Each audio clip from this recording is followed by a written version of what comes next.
ድንግል ማርያም ስታይ በዚያ ሰዓት ያዘነችውን ሐዘንና ያለቀሰችውን ልቅሶ ሳስብ እኔም አለቅሳለሁ።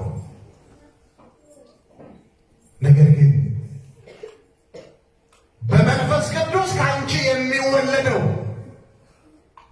የእግዚአብሔር ልጅ ነው፣ ለመንግሥቱ ፍጻሜ የለውም ብሎ ቅዱስ ገብርኤል ድንግል ማርያምን ያጽናናትን የማጽናኛ ቃል ሳስብ ግን አደንቃለሁ። ጌታ ሆይ በዚያ በመስቀል ላይ ተሰቅለ በችንካር ተቸንክረ እርቃንህን መሆንህን ሳስብ አለቅሳለሁ። ነገር ግን ዓለም እርቃንህን አያየውም ብለው ፀሐይ መጨለሟን፣ ጨረቃም ደም መምሰሏን፣ ከዋክብት መርገፋቸውን ሳስብ ደግሞ አደንቃለሁ። ጌታ ሆይ ዮሴፍና ኒቆዲሞስ አንተን ሊገንዙ አዲስ በፍታ ማዘጋጀታቸውን ሳስብ አለቅሳለሁ። ነገር ግን በዚያ በደብረ ታቦር ልብስህ እንደ በረዶ ነጭ መሆኑን ሳስብ ደግሞ አደንቃለሁ።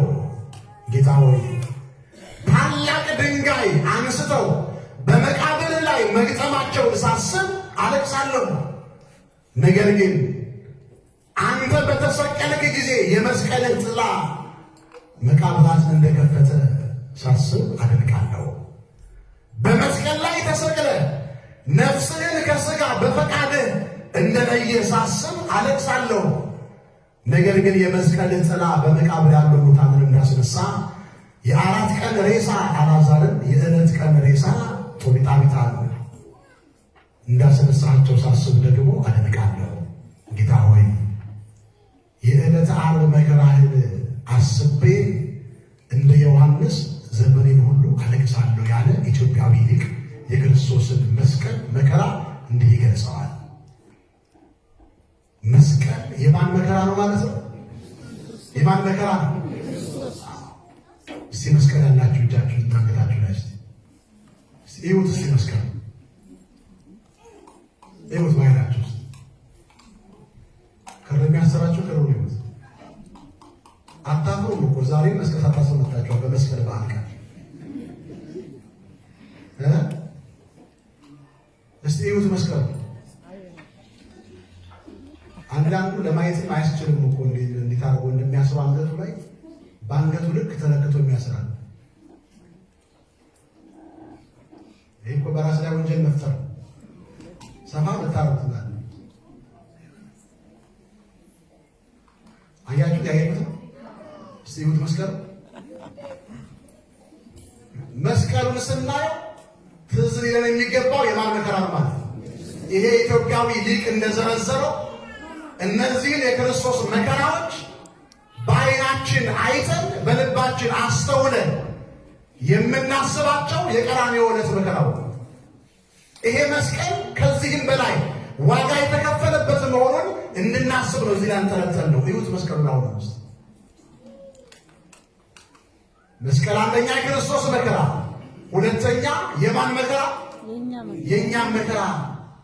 ሞቱን በሚመስል ሞት ከክርስቶስ ጋር እንተባበራለን እንዳለ ቅዱስ ጳውሎስ። እሱ መከራ የተቀበለው ለእኛ ምሳሌ ሲሆነን ነው። በኋላ ዘመን ሃይማኖታቸውን የሚፈትኑ ሰዎች ይመጣሉ። መስቀልን የሚቀብሩ ሰዎች ዳግመኛ ይፈጠራሉ።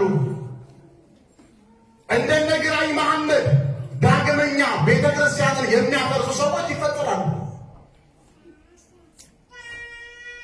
እንደነ የወዲት ዘመን አሁን እኮ በዘመናችን የምናየው በዮዲት ዘመን 40 ዓመት በግራኝ ዘመን 15 ዓመት ቤተ ክርስቲያን መከራ ጸናባት ብለን አክብለን የምንጠራው ታሪክ እኮ ዛሬ የበለጠ ሆኗል። የዛሬ ታሪክ እንዴ በነግራኝ ዘመን እኮ በዮዲት ዘመን በአንድ ቀን 40 ቤተ ክርስቲያን አልተቃጠለ በብዙ ይሄ ዘመን ከነ ዮዲትም ከነ ግራኝ መሐመድ ዘመንም የበለጠ ዘመን ሆኗል።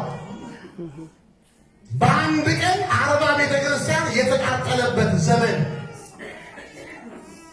እውነት ለመናገር 40 ቤተ ክርስቲያን በአንድ ቀን ሲቃጠል በዚህ ዘመን ለኖሩ መሪዎች ይብላኝ።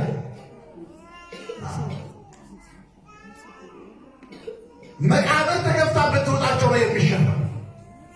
ምክንያቱም ይሄ ታሪክ የኢትዮጵያ ታሪክ ብቻ አይደለም። ይሄ ታሪክ የዓለም ታሪክ ብቻ አይደለም። ይሄ ታሪክ የክርስቶስ የሕይወት ታሪክ እኮ ነው። የእግዚአብሔር የሕይወት ታሪክ እኮ ነው። እንዴት የእግዚአብሔር የሕይወት ታሪክ ሰው ያበላሻል? ይህንንስ እያየ ዝም የሚል ምን አንደበት ነው? ምንስ ሌላ ነው? ምን አእምሮ ነው ይህን እያየ ዝም የሚል? ስለዚህ መስቀል በዚህ ዘመን ምን አደረጉ ወጣቶች? አዲስ አበባ ላይ የመርካቶ ወጣቶች እኛ ስናያቸው ዱርዬ የሚመስሉ ማጅራት መቺ ሌቦች መስለው የሚታዩ ምን ብለው ጽፈው እንዳስገቡ ታውቃላችሁ? ለቤተ ክህነት እባካችሁ ይሄ ዘመን እንዳያመልጠን ሰማዕትነት ይፈቀድልን፣ የአባቶቻችንን በረከት እኛም ይድረሰን። እንደ አባቶቻችን ታሪክ መተረክ ብቻ አይደለም፣ ታሪክ የምንተርክ ወጣቶች እንዳንሆን እኛም የአባቶቻችን በረከት እንዲደርሰን ሰማዕትነት ትፍቀድልን ቤተ ክርስቲያን ብለው አመለከቱ። እንዳያመልጠን ደስ አይልም? ይሄ ነው መስቀል የሚባለው። እኛ እዚህ ቁጭ ብለን ምናልባት በሚዲያ ነው የምናየው። ኢትዮጵያ ያሉ ወጣቶች ግን ራሳቸውን አዘጋጅተዋል ለሰማዕትነት። የፖለቲካ ጦርነት በማሸነፍ ወይም በመሸነፍ ሊጠናቀቅ ይችላል። የሃይማኖት ጦርነት ግን እንዲህ አይደለም። በፖለቲካ ጦርነት እኮ የፈራ ሊመለስ ይችላል። በሃይማኖት ግን የፈራ አይመለስም። እስከ ሞት ድረስ ነው የሚሄደው። ሙቼ ዋጋ አገኛለሁ ብሎ ለመታረድ ነው የሚፈጥነው።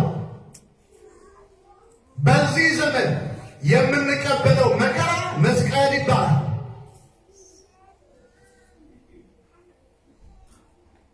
አሁን ነው ከባድ መከራ የመጣው። አሁን ነው ከባድ ፈተና የመጣው። እኛ የምንቀበለው መከራ ግን ምን አይነት መከራ ነው? እኛ የምንፈተነው መፈተን ምን አይነት ፈተና ነው እንዴ? መስቀል እኮ ስናስብ የእኛ መከራ መስቀል ነው ብለን ካል እንደ አባቶቻችን እሳት ውስጥ ግቡ አልተባልንም እኮ እናንተ። ወይ ታረዱ አልተባልንም፣ ቁልቁል ተሰቀሉ አልተባልንም እኮ። መጀመሪያ መቀበል ያለብን መከራ አለ፣ ሌላ መከራ፣ ሌላ ፈተና አለ። አሁን ስንሰደብ ቀለባ ነገር ልንገራቸው። ሰዎች ሲሰድቡን ተመርቃላችሁ? ትመርቃላችሁ? ይሄ ነው መስቀል ማለት። ሰዎች በእኛ ላይ ክፉ ሲናገሩ እናንተ ዝም ትላላችሁ? ትላላችሁ ወይ? አትሉ። ስለዚህ መስቀሉን ዝም ብለን ያንጠለጠሉ ማለት ነው ለጌጥ። ስለዚህ አንገታችን ጌጥ ማንጠልጠያ እንጂ መስቀል ማንጠልጠያ ተብሎ ሊጠራ አይችልም ማለት ነው። ጠላቶቻችንን ጠላት ብለን የምንለውን ሰው እንወደዋለን? ትወዳላችሁ ወይ? ጠላቱን የሚወዳሉ? ጠላቷን የምትወድ ሴት አለች? የለም። አላሰርንም። መስቀል የሚባለው ግን ይሄ ነው። ጠላትን መውደድ ሲባል እኮ ጠላትን ዝም ብሎ እወደዋለሁ በአፍ አይደለም፣ እንደ ራስ አድርገው ውደድ ነው የሚለው መጽሐፍ። እንደ ራስ። ይሄ ነው መስቀል የሚባለው ይሄ ነው። ስለ ሃይማኖት እንራባለን እንጠማለን ወይ? መስቀል የሚባለው እኮ ይሄ ነው። ይቅር ለእግዚአብሔር ተባብለናል ወይ? አሁን እዚህ ውስጥ የተጣላ ሰው የለም? አለ የለም? አለ እኮ። አታድፍጡ። እውነቴን ነው የምላችሁ። መስቀል ካሰርነው ካንጠለጠልነው ስናየው ይሄ ነው መስቀል የሚባለው። ይሄ እኮ ነው። ይቅር ለእግዚአብሔር ተባብላችኋል? አልተባበላችሁም። አዲስ ዘመን ተሰጥቶናል እኮ ይቅር ሳንባል